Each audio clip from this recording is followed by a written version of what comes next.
Breaking news! Things are hot behind the scenes at the Denver Broncos, and the anticipation is growing as we get closer to the 2025 NFL Draft. There are a lot of speculations popping up on the internet, and it's our job to check what's real and what's not. I have some important points to bring to you today, but first, make sure you've already hit the like button if you agree with me that the Denver Broncos will make it past the playoffs and into the Super Bowl. If possible, comment like this: "Go Broncos, I believe." Let's start with this topic: whether or not the Broncos will move up a division in the first round of the 2025 NFL Draft. According to NFL insider Ian Rappaport, while it's unlikely the Broncos will move up a division to sign a running back, there's a real possibility they'll try to move up the table for a wide receiver. That's right, Denver could be eyeing a big offensive weapon to boost their receiving core. But here's where things get heated. While Rappaport has floated the idea, the consensus among Broncos analysts is that Denver staying at number 20 is the most likely outcome. The reason? This draft class isn't loaded with elite talent, which means teams may not feel the need to sacrifice valuable future picks just to move up a few spots for a player who may not be much better than someone available at number 20. In fact, no first-round picks have been moved in trades leading up to the draft. That's almost unheard of, and it shows just how cautious teams are being. Now, while the Broncos haven't decided on a trade, the smokescreen talk is real. There's been a flurry of rumors suggesting Denver has been making noise about a potential trade. One name that's been at the center of those rumors is Texas wide receiver Matthew Golden. This guy is electric, a 6'1", 185-pound wideout who brings versatility and explosiveness. He has been compared to Brandon Cooks, another speedster Sean Payton selected in the first round when he was head coach in New Orleans. Golden fits a very specific mold that Payton might be craving in his current offensive scheme. He's not just a burner down the field. He's a guy you can line up out wide, in the slot, or even in the backfield. He plays bigger than his size and brings a dynamic element to the game that could be the perfect complement to what the Broncos already have in Marvin Mims, Courtland Sutton, and last year's promising rookies Troy Franklin and Devon Vele. But let's not overlook the other receivers generating buzz. Teteroa McMillan from Arizona is a completely different beast. At 6 feet 4 inches, 219 pounds, he's your classic boundary X receiver. Think Courtland Sutton or the late, great Demaryius Thomas. He had a standout 2023 campaign, but injuries in 2024 hurt his production. Still, his 2023 tape is drawing serious interest from scouts and GMs who see big-time potential. Then there's Luther Burden from Mizzou, another high-upside player who's deadly with the ball in his hands. He's a YAC machine with a 4.41 40-yard dash and solid frame. However, there are valid concerns about his limited route tree and a significant dip in production last season, despite playing with the same quarterback. That drop in performance has cast some doubt on whether he truly belongs in round 1. Now, let's be real, Denver passed on moving up for quarterback Bo Nix last year, a player they had high on their board. So the idea that they'd suddenly flip their strategy for a wide receiver, even someone as promising as Golden, seems far-fetched to some insiders. Trading up would likely cost them pick 20 plus a third-rounder, or even a future second. That's a steep price for a team still building foundational pieces. At the same time, the idea of moving back might actually hold more appeal for Denver. Acquiring additional picks in what's widely seen as a deeper Day 2 class could allow Payton to plug more gaps, particularly at positions like running back, where some talent could be scooped up without burning top-tier capital. This draft is full of possibilities, and Denver is sitting at a pivotal crossroads. They've got talent on the roster and a coach who knows what it takes to build a championship-caliber team. The real question is, do they take a swing for a playmaker who could elevate the offense immediately, or do they stay the course and let the draft come to them? So, Broncos fans, what do you think? Should Denver trade up for a dynamic receiver like Matthew Golden, hold firm at 20, or maybe even slide back and collect more picks? Let me know in the comments. This decision could define the 2025 season. Alright, let's keep this momentum going. If the Denver Broncos do decide to stay put at pick 20, that opens up a different set of strategic opportunities. The wide receiver room, while potentially needing a spark, isn't in dire straits. Courtland Sutton is coming off the best season of his career. Marvin Mims turned heads in the final stretch of last year, showing that his speed and route running are NFL caliber. Troy Franklin and Devon Vele, both rookies in 2023, also showed enough flashes to be intriguing long-term pieces. So the pressure to make a blockbuster move for another pass catcher might not be as intense as some believe. Sean Payton has proven in the past that he doesn't always chase the biggest names. He's a scheme coach, a matchup hunter. He looks for guys who fit specific roles in his system. That's why Matthew Golden is such a compelling option. If he falls to 20, it could be a best of both worlds scenario where the Broncos get elite potential without giving up capital. But what if he's gone? That's where the debate really kicks in. If Golden is off the board and the Broncos aren't enamored with McMillan's potential ceiling or Burton's route limitations, then trading back could be the smartest play. Moving down a few spots and picking up an extra day 2 selection might allow them to address multiple areas of need, like finding a quality running back to support the offense or reinforcing depth on defense, especially at cornerback or linebacker. It's also important to look at what the draft class actually gives you in terms of positional depth. This year, wide receiver is one of the deeper groups. That means there could be very serviceable guys still available well into the second and third rounds. And if that's the case, Denver can afford to play the long game. There's another angle to consider too, one that hasn't been talked about as much but could shape the direction Denver takes. If Sean Payton truly believes he has his quarterback for the future already on the roster, then this draft becomes about rounding out the supporting cast. That includes protection up front, playmakers in the passing game, and a reliable running back who can eat up clock and take pressure off the QB. If that's the plan, going receiver early might not align with the broader team-building strategy. And speaking of quarterbacks, there's been absolutely no noise about Denver making a move for a top QB in this draft. That's telling. If they weren't willing to trade up for Bo Nix last year, it seems unlikely they'll do it now, especially in a draft where the consensus is that the top guys don't significantly outclass the rest. This isn't a year with a surefire Trevor Lawrence or Joe Burrow, and without that clear QB1 target, Denver's not likely to force anything. Now, back to the wide receiver options. If you want an immediate impact guy, Matthew Golden is the dream fit. He brings everything you want in a modern NFL receiver: speed, versatility, toughness, and the ability to line up all over the field. He's the kind of guy who can stress defenses vertically and horizontally,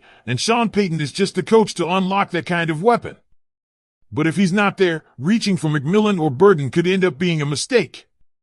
Both are talented, no doubt, but they come with question marks that could make a first-round investment risky.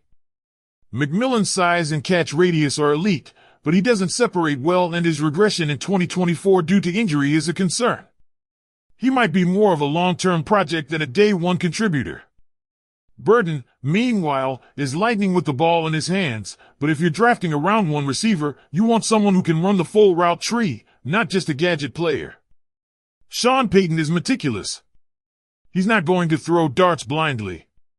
Whether it's at 20, slightly earlier, or later in the draft, the player they take is going to be someone who checks all the boxes, not just athletic ability, but mental makeup, versatility, and alignment with the team's culture. So as draft night approaches, all eyes are on Denver. Will they shake things up with an aggressive move up the board? Will they play it safe and hold their ground? Or could they surprise everyone and trade back, stockpiling assets for a deeper draft run? Whatever happens, Broncos country is going to have plenty to talk about.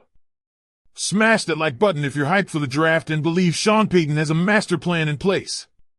Make sure you're subscribed for all the latest updates, and check out the next video that just popped up on your screen. It dives into the top day 2 prospects the Broncos could be targeting. Go Broncos!